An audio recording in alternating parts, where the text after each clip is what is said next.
Let's start off with some intro. Let's talk a little race. Get it. Let's get it.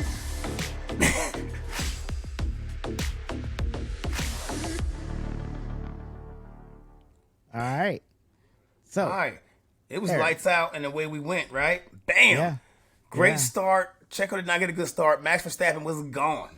Those Red Bull cars are fast. I hate to say it. Actually, first and foremost, as journalists that we are, let's congratulate the Grand Prix winners, Red Bull and Verstappen, and Red Bull getting that 1-2 finish. I mean, as much as I hate to put credit where credit's due, they dominated the race. The car was fast, and Verstappen waited for no one. Well, I mean, that's the thing. We kind of knew this, even in testing. We knew that they were the team to beat. We knew that they have the secret sauce going on in that car. So I'm not surprised, at all about what's going on with Red Bull. But the cool thing, what I love about F1 is that there are little races within the race. There's micro races going on, positioning, all kind of stuff. Absolutely. And that's where it was entertaining. Yeah, he ran off with the race. That's fine. But that wasn't it for the race. That really wasn't it. So while Red Bull was out winning the Grand Prix, we had some real good races inside the race. First and foremost, Alonso Yes. did not stop. Alonso was on a mission. He was in the green rocket and would also stop for no one. He ran down on Russell, and Russell could not do nothing about it. Yeah. He went defensive, and that was all he could do, and he had to wait by him. And the thing about it is, Alonso has been given a canvas with that car, and he is painting a masterpiece so far. You also not only got to watch him watch a master class in driving, but you got to watch him flex his race IQ throughout the entire race. Not only was he driving his car, Alonso's driving two cars behind him half the time. Yeah. I mean, Literally, what's he doing? Where's he at? How does the two cars behind me affect my race? That's just race IQ right there. You can't. Yeah, that's 20 years on the track right there. Stroll actually, surprisingly, formation lap for him was a little shaky, dicey. And I'm like, okay, is this dude a danger to everybody on this course? What's going on? But he actually, he did pretty good. Again, if he was 100% healthy, I think he probably would have finished right behind Alonso. On top of that, his teammate was wondering real hard who bumped his car. And the team was reluctant to let him know, hey, that was Lance. You might want to check with him later. Yeah. So definitely, Aston us. Martin to me is like the major winner out of this race, even though, of course, Red Bull, won too. But I think Aston Martin is the real winner in this race. They actually showed that they are on a pace to compete. Come mid-season. How about that? Yeah, without a doubt. And that they know that their race is with, definitely they knew that their race was with Mercedes, but then also their race is kind of with Ferrari. But before we get to that, Russell, he was murdering his tires early on, dude. And it was evident. You could see it, the pace he was pulling away. Like, he's not managing. And he's asking, the best part was, he's asking the team, why is Lewis going so slow? Right. You think? He's managing his tires. Like, he's managing his tires, dude. Like, you gotta go a little bit further into this. Yes, yes, we know Alonso is right on your ass, right? We know Alonso is right there. He's not, and he's unrelenting, of course. One more thing with Alonso, with the pass that he did on Hamilton. Was it Hamilton? Yeah, the pass that he did on Hamilton. Yes. And don't forget, you always got to leave it in space. Dude, he was adjusting brake bias before he hit the turn. Absolutely. And squoze. Not a real word, but he squoze that car between the track edge and Hamilton and left. He immediately went in, adjusted brake bias, boom, hit it, kicked it back. Like, dude, that is ridiculous. The fact that you're going that fast. Race IQ, man. Yeah, man. I mean, dude, it was awesome to watch. That was definitely awesome to watch. Especially knowing the contention about those two from back in their McLaren days. Yeah. Yeah. So it's absolutely two top-notch gladiators going at it at a top-tier level. Absolutely.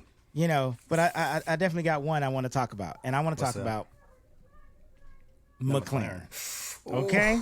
I want to talk about McLaren. Which part about McLaren? All right? Because McLaren was McLarening. All right? Oh, my goodness. The stuff that they would, dude, it's like, At what point did they think that pulling that car in every 3 laps was going to be? They should have just retired it. Absolutely. They should have just retired it. They should have just retired it. Yeah, it's a bad look. for you to have, Piastri come out at lap 15. no. Here it is. Now you're pulling him out, but then here it is. Your car is obviously not there. The cars were not. Thank you. The cars were clearly not They're ready. not there. They So were at that not even point- there. They weren't ready. Physically, we're not ready. And then not only that, but then guess what?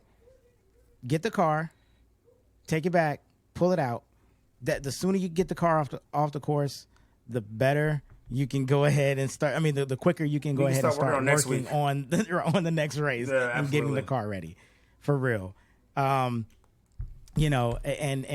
that just speaks volumes to what headspace that McLaren's in. It shows. It absolutely shows the headspace and timing of the team. But on a side note, Lando was getting some time and laps out of that car late in the race. Yeah, he was. He was, but he was able to drive the car at some point. I'll give him that. But the thing about it is, you're pulling him in how many times? 5 times, 5 pit stops. Like, yeah, come he on. made 5 pit stops. Yeah, because you have an Grand issue, Prix. so it doesn't matter how well you're racing. Yeah, cars that have already lapped you. Okay, all right, that's a moral look, victory. It was I guess, fast. It's a moral victory. But let's. Ooh, hold on. We talked about. We weren't done yet. So McLaren, right? We had Lando's problem. Yeah. Then we had Piastri come in, and they claimed it was a steering wheel problem. They go to change that wheel. It looked like his Game Boy was rebooting. Yes. Like his race was obviously over, and it was, of course. Yes. But before we finished talking about the follies of today, and this was a point that we had on the last podcast was my number one horse team from Italy, right? We changed our we changed our team principal, and obviously we are still the same Ferrari unit. I'm sorry, yes, and I don't, and not in a bad way. There, the season's just starting. There's developments to be made, but your engine died on lap 41. It actually refused to keep going. It died on lap 41. How does your car die? The one shot that set it all for me for Ferrari and their ills and their problems, right? Was the shot of the VP in the garage. And I said, we had a Ferrari. Yep. We had a Ferrari name guy in the garage. Who was clearly taking a miss by the woes of the day. Who took off his headphones in disgust. That was that was not very telling. But that's their culture. Exactly. That is the culture that got Benito gone, because he couldn't make a legit decision or legit strategy without worrying about these VPs or whoever, these corporate dudes who know nothing about the inner workings of getting these cars to championship form. I want to see Piero worrying about down there at the making grid. some type of decision or whatever based on what they saw. And it's like, dude, what you see and what I see are two different things. You can't lead from the back, man. You can't. No. It's impossible. No. But that's Ferrari's problem. A culture problem. Yeah. So whatever they whoever they trot out and they sit in that seat, it doesn't matter. They have a culture problem. It doesn't matter when your power unit dies on lap 41. Yeah. Set. Doesn't really matter. Work that shit out. Hey VP, get with the folks making the damn engines and make the engines better. Don't sit here and look at me trying to manage this team. Yeah, look at your engine. There's nothing strategy does for you. Better product. There's nothing strategy does for you when your car dies. I need a better product. Can I get a better engine, please? So that's Ferrari. Back to Ferrari form. Yes. While Red Bull was pulling away, I think at one point it was 20 seconds ahead. All right. Alonso is basically the best battle on the track versus anybody. Yeah. I want to honestly say anybody he pulled up behind, it was the best battle on the track while it was going on. Mm-hmm. He hit Sainz, made a double move, and instantly put 5 seconds on him. Yep. Instantly. Yep. He made a move and put 5 seconds between those two cars instantly. No denying his speed and prowess today, my friend. Oh yeah. No way. Yeah, without a doubt. And then God, Ocon, man. Dude, he couldn't buy a break. Man. At the very least, and as corny as it is to say, it was halfway comic relief every time he pulled. And the guy could not get nothing right. No, he man, missed he was his having grid. He blew his penalty. He sped in the pit. Yo, he was having a moment, man. Yo. This whole race was a moment for him. It's like, oh damn, man, it's just pull me in and retire me. I'm glad you brought that up. So, and it's kind of not really about the race, but I did, mind you, I'm not even a French citizen, but I did like to see the French team come out with the 2 French drivers, buddy. I don't know. I don't even like France. Like I wouldn't even hang a French flag in my house. You know what I'm saying? But I did like to see the French team come out with the French drivers, French love, and equal results. But anyways, actually, no, take it back. What was Gasly? Gasly didn't. His car rolled across the finish line. Yeah, Gasly got points. That's right. Gasly finished ninth. He saved the little face for the French organization. That's right. He did. Gasly got points, man. He finished ninth. So that's right. It wasn't all bad for Alpine today. Yeah. Just Ocon. Yeah. And then also, I do feel that AlphaTauri kind of robbed us a little bit in their strategy by not pitting DeVries on that they totally screwed Nick on that one. They didn't pit because they screwed us of a rookie battle. They screwed us out of a rookie battle because I wanted to see DeVries and Sargent go at it. I wanted to see them two go at it because I truly believe that DeVries could have gotten to 10th. I do believe he would have gotten to 10th. Yeah, later on in the race, that was definitely something I was watching develop, and then they missed the opportunity and it was gone. Yeah. But I want to say, besides the obvious sadness on my head, right? The race was exciting. You watch some races where you find yourself freaking taking a long yawn. I was literally on the edge of my seat from lights out to the checker flag. Oh, no doubt. I really was. I watched that race.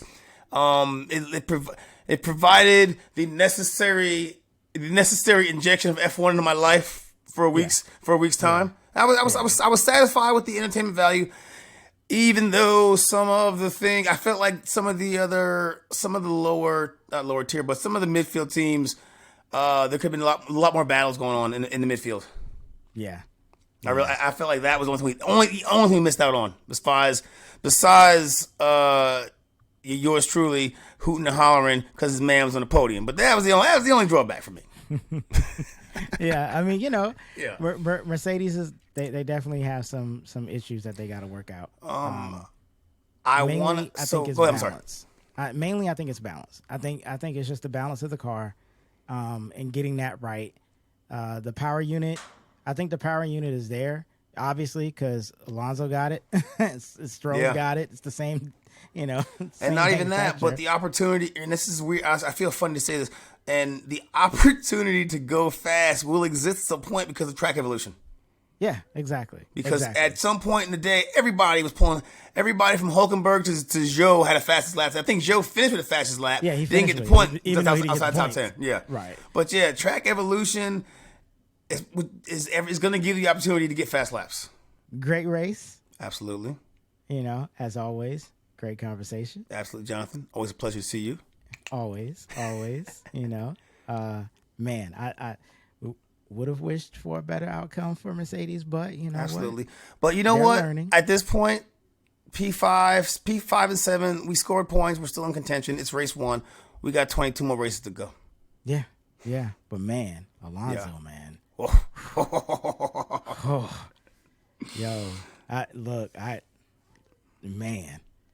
Man. Did you catch any of the onboard radios when he was making those overtakes? Oh yeah, man. Oh, he was slam dunking cats. Goodbye.